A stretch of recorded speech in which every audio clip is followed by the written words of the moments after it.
Welcome back to Tech, Tesla and Trends. Tonight, I'm returning to the Musk mindset or the multidimensional thinking that Elon Musk utilizes, or at least as far as I've been able to observe what I believe he utilizes.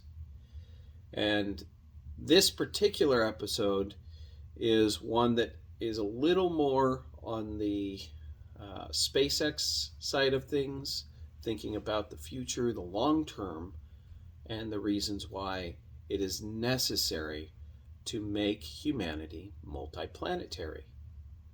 So, in this particular one, we're going to touch base on three trends or cycles, as they are known, that impact the Earth.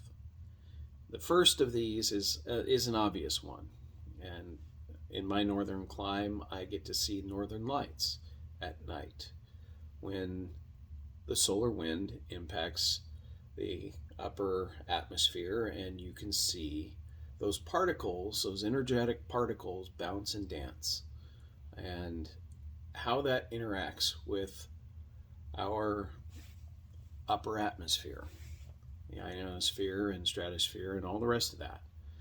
And as you look at those, they're pretty. They're amazing. You can hear them whistle. That's a lot of power if you think about it. The amount of energy required to be able to audibly hear that phenomenon dance across the sky. Now, those are caused by solar winds, which are in turn generated by sunspots as they eject, or those solar coronal mass ejections that are pushing particles at the Earth. And there's going to be those of you that are going to jump up and down at some of the things how I may describe it. And you feel free to correct me in the comments below. Ultimately, the principle is the same. This cycle is roughly 11 years in length, and it goes up and down. And you can see in those northern lights how some years they're almost invisible, and in other years they are everywhere. They're abundant, and their colors are phenomenal. Greens, reds, purples, and they're all over the sky. Those are high energetic years. So that solar cycle impacts the Earth in a major way, but not one that we typically see in a huge day-to-day aspect. As those increase, they do have an impact on our electrical grids and on satellites and communication systems. And it's important for business and governments to prepare for periods when they have the potential for high disruption. We're in one of those periods currently with that giant rift on the sun right now. We don't know exactly what's going to occur with that. There's a lot of really neat things to be looking at, and you should investigate that. Learn more about the sun and its nature. The next item that is important, or cycle, that I see is one called the solar Gleissberg Cycle. And I'm probably slaughtering the name. But essentially this is a longer term cycle, and it lasts roughly about 90 to 100 years. And during that, the sun's magnetic field will weaken or it will strengthen. And as it weakens, we see a larger decrease in sunspots, or as it strengthens, a larger increase in sunspots. Remember, the previous one is only an 11-year up and down cycle. So you've got these two waves or cycles that are interacting with each other on the sun. Mind you, The primary source of heat for this planet is the sun. I know there's a lot of discussion on climate change and all of that stuff and man-made heat, but the primary source of heat for the Earth is now and always has been the sun. It's not going to change until it really cooks us, when the sun expands and eats the Earth. So, this matters. We really don't want to be here. That's the ultimate point when that point happens. But it's important for us to be prepared for those 100-year trends as well as those decade-long trends. And as they interact, we have to be mindful and not so arrogant. And this is a key for many things, not just this particular aspect of what I'm talking about for trends. Yes, we can learn, but we can't be so arrogant as to believe we have more impact than we actually do. We are very insignificant in this solar system. We have impact, and we are responsible for that impact. Never forget that. We are stewards. Stewards take care of what they have a responsibility for. The third one that I really believe has an importance here from a standpoint of why we have to become multiplanetary is the Milankovitch cycle. And this one is complex, and there's plenty of YouTube videos out there that'll explain the whole thing, and those will take 15-20 minutes. So I'm going to quickly slaughter this in a bite-sized chunk. Essentially, these can last anywhere from a couple tens of thousands of years to about 100,000 years. And they are impacted by a number of variables. The first of those is it impacts the Earth's orbit around the sun. It can elongate or change a little bit. Additionally, the wobble on an axis around the sun. So we may go up or we may go down in that cycle around as we orbit the sun. And that matters. It really does impact the temperature and the amount, because of the amount of energy that is transferred to the Earth in that change. And if you don't believe that, these are the things that have caused the Earth to have had periods where there was zero ice on it. We have ice on the Earth today. If you think global warming is a factor, back then, it was so hot there was no ice. Keep that in mind. But it's also been the reverse. So cold that there was mostly ice on the Earth. This is an important distinction to recognize in the trends overall and why humanity must become multiplanetary. The safe bubble that we exist in is a very small one. The last 8,000 years in particular have had a uncharacteristically calm climate plateau with a change of less than 2 degrees.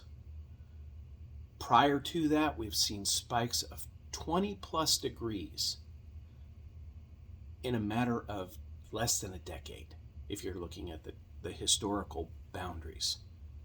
So keep that in mind as well when we're worried about fractions of a degree in change for climate change. This is why, from my perspective, it's very clear that there is a political aspect and component to much of the climate debate that is put on display. This is not to say that we do not have impact, but it is to say that there is more to this than many are being led to believe by their political masters. This is an aspect of trends that is also very important to understand. There's a political aspect to this when it comes to climate. If you do not understand that, some research into former Soviet premiers will get you really close to understanding what's going on. I'm not going to rob you of the joy of uncovering that for yourself, but study the Soviet premiers and some of their shoe-banging. I'll give you that little hint. And you will learn where it goes from there. And you can look at the political climate we currently inhabit, and it isn't too far off what was promised. Climate is important. It is where we live. But we have to understand that the Earth is constantly changing. It will never stabilize at whatever degree you want to set on the thermostat. In fact, we are overdue for a massive climate disaster, and it isn't man-made.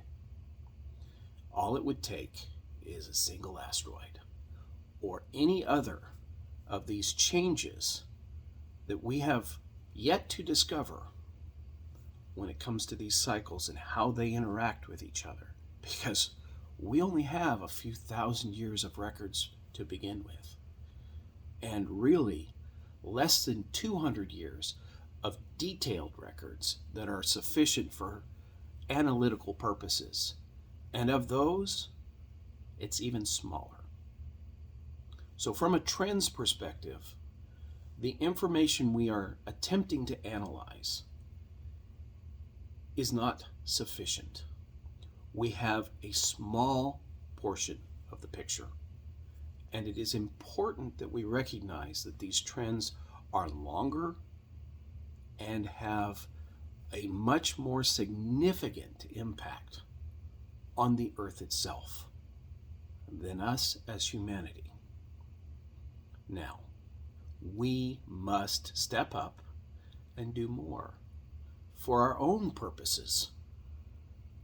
This is why it matters to transition the world to a sustainable energy source, because we need that sustainability more than we need the political agendas. And that is one of the primary reasons why Tesla is so very important in the overall for this channel and the technologies that we discuss, because Tesla has an overly large impact on this particular front of making humanity multiplanetary, because of their ability to change how we as individuals are living. Because once SpaceX takes us up and away, we must then utilize the technologies that SpaceX has developed, but more importantly, a lot of the other aspects of living on another planet or in space are items that Tesla is conquering right now. There is a symbiosis between every single Elon Musk company, and I've discussed that in the past. But that symbiosis gives intelligence or more useful growth to the overall mission of making humanity multiplanetary. As we move forward in the rest of this discussion of the Elon mindset or the Musk mindset, it's incumbent on us to ponder not what the politics is seeking to pound into our heads in order to achieve very short-term goals, but rather to enlighten ourselves and understand the principles that actually have sway and can make a difference. Solar cycles are important to understand in this overall conversation. Yes, there are others that are impacting from a climate perspective that are short-term in nature, and short-term from a scale of the earth, not humanity. We live short lives. That is another aspect that is important to always keep in mind. And speaking of short lives, this video is already running very long. So I will tease that in the future episodes of this, looking at the solar system and how its cycles matter from a perspective of making humanity multiplanetary, we will be looking at some of the time horizons that are involved in that. The Earth-Moon cycle is, orbit cycle is one that is also of particular interest, because that has impact on our overall climate and seasons. Plus, the moon is a place we need to go. So for now, have a good night, and we'll talk to you in the next episode of the Musk Mindset.